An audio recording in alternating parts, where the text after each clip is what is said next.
What's going on, YouTube? I was asked to do this story, man, that happened, um, around like '06, '07. You know what I'm saying? Almost, definitely, probably could have lost my life behind it. It was real serious, man. So before I get into the story, I'm gonna give y'all a little quick breakdown on how active in fighting I was in my time as a youngin. So um, from about fifth grade to about eighth grade, I was just I was in some stuff where I just was fighting a lot, right? Um, Now that would have been from '03 to about 2007. I was fighting a lot, and it wasn't nothing that other people were doing per se. Some of it was, you know, um, just back and forth. It wasn't really nothing too crazy, but back then I had went through some things at that time. I was moving, and I didn't want to move, and some stuff was going on that was out of my control. But anyway, yeah, back to this story though. So in about '06, '07, um I was in middle school, and I was in the eighth grade. I was in eighth grade at the time. Now, in the eighth grade at the time, my grandmama had just bought me some brand new Timberlands. They wasn't the wheat Timberlands, or people say the butters. That they wasn't those, the butters, you know what I mean? They wasn't those. They were a cream colored pair of Timberlands. Now, and I love these Timberlands, man. I used to wear them most majority all the time. Um, I was leaving. We were leaving the lunchroom, and this cat, man, he's from St. Louis. He had just moved there, and they were throwing. They were, they was playing. They wasn't mad, but he chunked a orange at a dude next to me. This orange didn't hit him. It hit the floor, and it skated across my Timberland boots.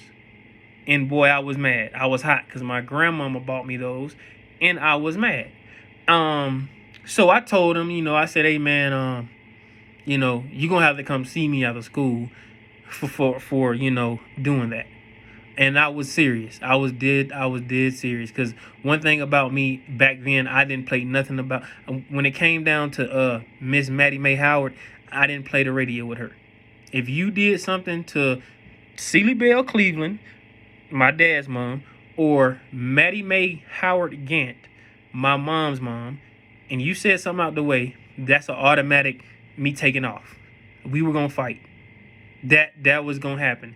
Um, that's what happened. So all through the schoolhouse, they were telling this guy that I said and I meant it.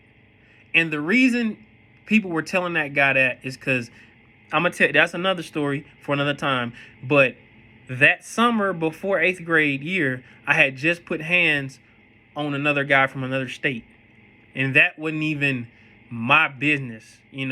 That story is a good story, but he was actually at one of my friends. He wasn't even at me.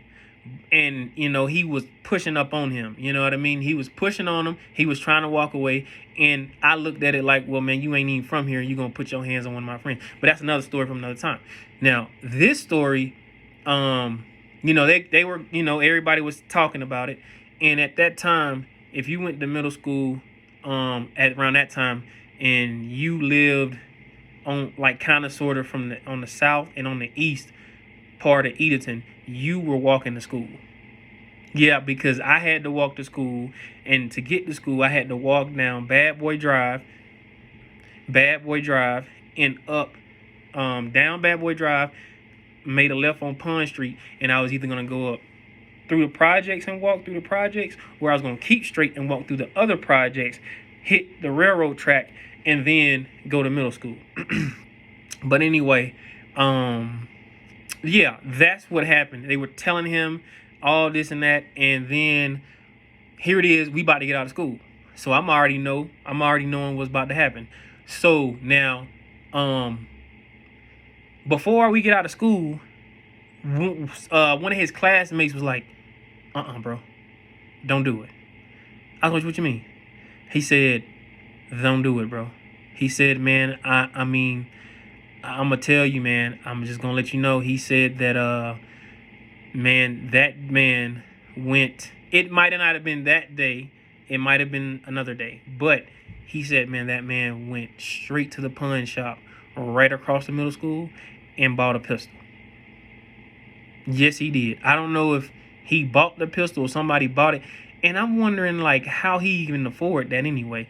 Not even afford it, but why didn't they card him? You know what I mean? But anyway, he said, yeah, man, I saw it in his locker. He went and bought that gun. And if you put your hands on him, if you beat him up, he had already been saying in class that he was going to, the gun is in the locker room. He said it's in his locker right now. And if you do that, he said, man, don't listen to nobody, because they just want to see a fight. He's like, but what they don't know is that man has a gun and he is going to shoot you. Point blank, period. So now when we leave school, everybody's hyped to see a fight. Okay, they hyped to see this fight. Now we walking across the railroad track through the projects. I'm already knowing I gotta go through the project. If I don't, I still gotta go through one or two, or kind of around them anyway, because they both was, in between each other. So I had to walk home. As we walking home, there's a train of people wanting to see this fight. I mean, a train of people. So I walk across the railroad track, and I'm already knowing I'm not gonna do it because I was already told this man had a weapon on him. Cool. Now they don't know that. So that whole day I had to walk with the walk of shame through the projects as somebody who was scared. Yep. I had to walk through the projects, and after I just said we were going to fight for that, for that incident that happened in the cafeteria, I had to walk through the projects with the walk of shame. I was told that I was scared, but the whole time I was knowing that I'm already knowing he had a weapon on him. Yes, he did. And the only person that knew that was the people in his classroom, because he was talking about it, and they went back and told me. But to everybody around there, I was scared, and I had to wear it, and I wore it. I mean that anything after 8th grade, I didn't do nothing but play football and go to school. I mean, I didn't do nothing. That slowed me down right there. That was the time that I slowed down. Point blank and period. When they said that, when he said that, I slowed down. Now, that ain't all. Excuse me. Now, the next day in school, I guess the talk had got towards the teachers, and the teachers end up calling the police. Now, they didn't tell me this at the time. What they said was, we gonna set up a parent-teacher conference, and you need to go tell your parents that they need to be there. Now, I ain't tell my mom and dad, point blank and period. I didn't tell them. I told my mom eventually after work. I told her after work eventually. I wanted her to go to work. I wanted her and my dad to go to work. I didn't want them to miss work. So, now, the day before that, rewind back, during that morning of parent-teacher conference, I didn't know the police was in there. I get up in there in the conference room. It's Putnam County Sheriffs and Milledgeville, Baldwin County Sheriffs. They were in there. And they were in there with a bunch of other parents and their kids.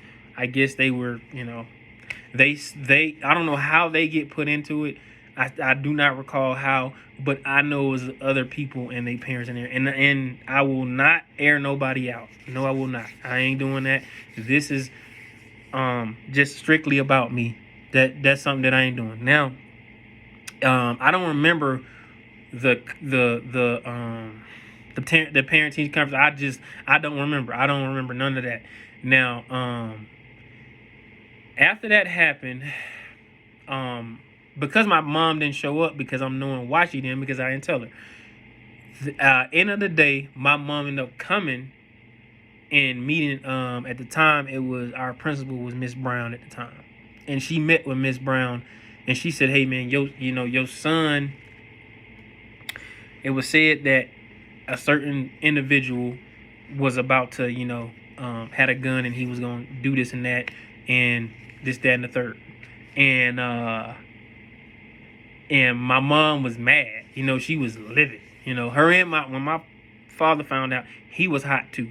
They all were hot because, nobody want to hear their child thinking it's a fight and, it's, he can, possibly get shot.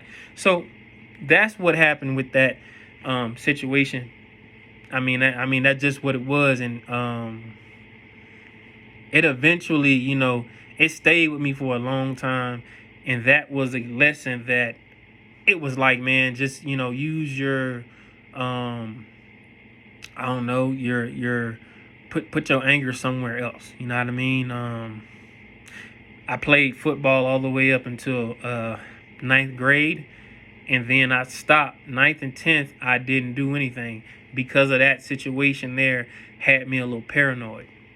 It had me paranoid. I ain't never tell nobody in the schoolhouse. None of my friends knew. I was just a little paranoid my freshman and sophomore year. I didn't want to be around nobody. Obviously I was hanging, but I still didn't want to be like on that type of time no more. That slowed me down. Yes, it did. It slowed me down. 11 and 12th grade year, I was playing football. Yes, I did. And I was doing audio production too. I was doing a little music thing. A little studio time. We were doing that. That's another story we can talk about. I tell y'all how I got into audio production for years. I mean, like for a clean 4 or 5 years of my life, I was doing audio production. But that's it, man. That's really what the story was, man. That's why I slowed down. And yeah, man, like, comment, subscribe. If you remember that time, hey, feel free to comment and just say your piece, man. I ain't, I'm not airing nobody out on here. I'm just telling you what it was, you know what I mean? And like I said, I wore that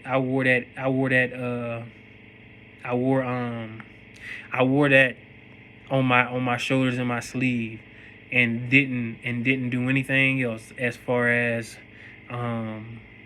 engaging in that fight or fighting after. I just didn't. But yep, it is what it is, man. Yep. So peace.